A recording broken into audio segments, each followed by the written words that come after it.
देशभक्ति का मजाक बना दिया गया है।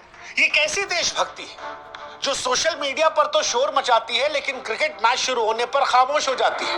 ये कैसा मास्टर स्ट्रोक है जो एक तरफ दिलजीत दोसांझ को खालिस्तानी, पाकिस्तानी, यहाँ तक कि गद्दार कह देता है जब वो पाकिस्तानी एक्ट्रेस के साथ तस्वीर डाल देते हैं, लेकिन उसी देश में जब भारत की सरकार पाकिस्तान के उन चैनलों को जिन्हें देश विरोधी चैनल कहा गया था उनसे बैन हटाती है तो चारों तरफ सन्नाटा हो जाता है। सरकार को सफाई देने की जरूरत नहीं होती, इस देश में किसी को शर्मिंदगी नहीं होती और इस देश में कोई भी सवाल पूछना नहीं चाहता। सवाल यह है कि देशभक्ति के नाम पर क्या हम तब बेवकूफ थे या हम आज बनाए जा रहे हैं? क्या देशभक्ति को इस देश में तमाशा बना दिया गया है क्योंकि सरकार ने इस देश के लोगों को इस बारे में बताने की जरूरत नहीं समझी?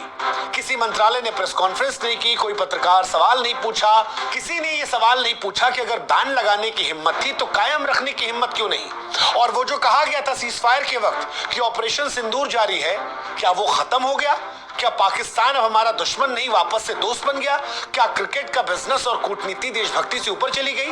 या फिर सरकारों ने इस देश की जनता को मूर्ख समझ रखा है कि आप चुपके से नीतियां बदल देंगे और इस देश में कोई भी सवाल नहीं पूछेगा? वो तमाम लोग जो छाती ठोक ठोक कर दिलजीत को देशद्रोही कह रहे थे, क्या वो आज इस देश की सरकार सवाल पूछेंगे कि वो जो देश की सेना के लिए सैनिक बॉर्डर पर डटा है, क्या सिर्फ उसकी जिम्मेदारी है पाकिस्तान से निपटने की? क्या वो तल्ख अंदाज जो दिलजीत और पाकिस्तान को लेकर हम दिखा रहे थे वो सरकारों से भी आएंगे? या फिर ये मान लिया जाए कि इस देश में देशभक्ति जो है वो विचारधारा देखकर तय होती है? क्रिकेट का पैसा पाकिस्तान से नफरत पर भारी पड़ गया है और ऐसे में सवाल ये भी कि क्या हम ऐसी सिलेक्टिव देशभक्ति कर रहे हैं जहां पर विचारधारा देखकर एक व्यक्ति को तो हम गद्दार कह देते हैं, लेकिन जब पाकिस्तान को लेकर सरकार चुपके से नीतियां बदलती है तो हम उसे मास्टर स्ट्रोक कहकर खामोश हो जाते हैं। सवाल ये कि क्या आज वो भारतीय जिन्होंने डिजिटल स्ट्राइक के वक्त जोर शोर से आवाज उठाई थी आज वो असहज हो रहे हैं? क्या उन्हें शर्मिंदगी महसूस हो रही है? क्या ये हमारे देश के सैनिकों के बलिदान का अपमान नहीं है? या फिर देशभक्ति आज के दौर में सोशल मीडिया का सिर्फ ट्रेंड बनकर रह गई है? ये सवाल बड़ा महत्वपूर्ण है और इस सवाल को समझने के लिए आपको अप्रैल के महीने में चलना पड़ेगा। अप्रैल 2025 जम्मू कश्मीर का पहलगाम, एक आतंकवादी हमला होता है, 28 जिंदगियां छीन ली जाती है। देश में गुस्से का उबाल था, सोशल मीडिया पर लोग चीख रहे थे, पाकिस्तान को सबक सिखाने की बात कह रहे थे। भारत सरकार ने भी कदम उठाए, डिजिटल स्ट्राइक कर दिया। ये तर्क दिया गया कि वो पाकिस्तानी जो भारत के खिलाफ अपशब्दों का इस्तेमाल करते हैं, भारत विरोध में गतिविधियां करते हैं, वो भारत से पैसा नहीं कमा सकते। शाहिद अफरीदी से लेकर पाकिस्तान में शोएब अख्तर तक, पाकिस्तान के तमाम टीवी चैनल्स तक बैन कर दिए गए। तमाम हीरो हीरोइन के अकाउंट्स जो है इंस्टाग्राम पर बैन कर दिए गए। कहा गया कि पाकिस्तान से भारत अपने रिश्ते तोड़ रहा है, पाकिस्तान को सबक सिखाने की कोशिश की जा रही है। टीवी चैनल्स ने इसे पाकिस्तान को तमाचा बता दिया। डिबेट्स में टीवी के एंकर चिल्लाए कि भारत खामोश नहीं है। सोशल मीडिया पर हमने आपने सबने एक साथ जय हिंद के नारे लगाए। इन्फ्लुएंसर्स मास्टर स्ट्रोक कह रहे थे। ये कहा गया कि पाकिस्तान इससे टूट जाएगा, जय हिंद, भारत माता की जय, ऐसे तमाम नारे आए। लेकिन सवाल ये है कि कुछ महीने पहले जो चैनल्स राष्ट्र विरोधी थे आज वो चुपके से कैसे चालू हो गए? कोई सरकारी बयान, कोई सवाल, सब कुछ नॉर्मल हो गया, मानो जैसे कुछ हुआ ही नहीं था।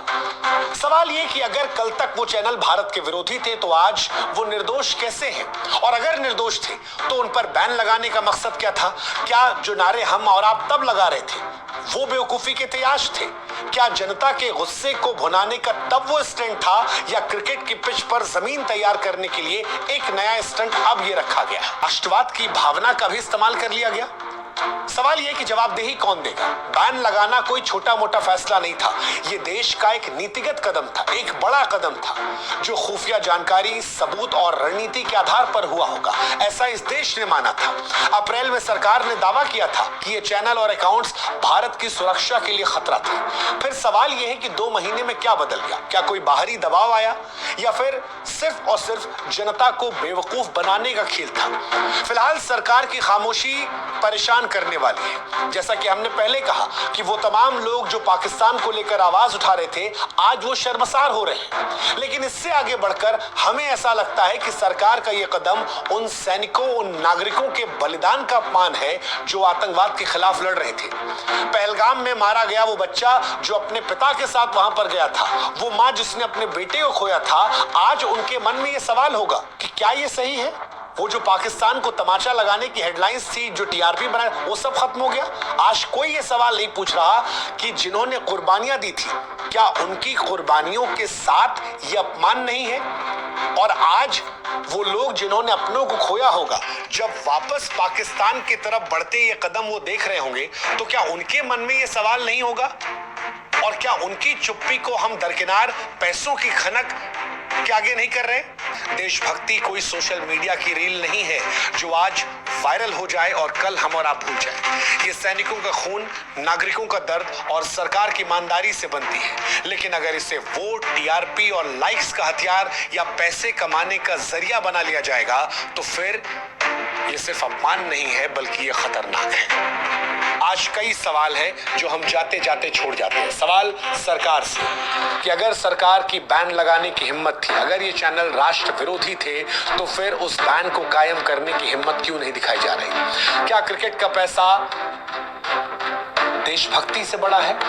और सबसे महत्वपूर्ण सवाल कि क्या जनता को बेवकूफ समझा जा रहा है कि आप चुपचाप खामोशी से बिना बताए नीतियां बदल देंगे और कोई आपसे सवाल नहीं पूछेगा, हर बात में हाँ मिलाई जाएगी? अगर किसी को ऐसा लगता है तो स्पष्ट कर दें कि देश की जनता बेवकूफ नहीं है। डिजिटल युग में हर कदम की पड़ताल होती है। अगर देशभक्ति नौटंकी है तो फिर इसे बंद कर देना चाहिए, और अगर नीति है तो फिर इसका जवाब इस देश की 140 करोड़ आवाम जानना डिजर्व करती है।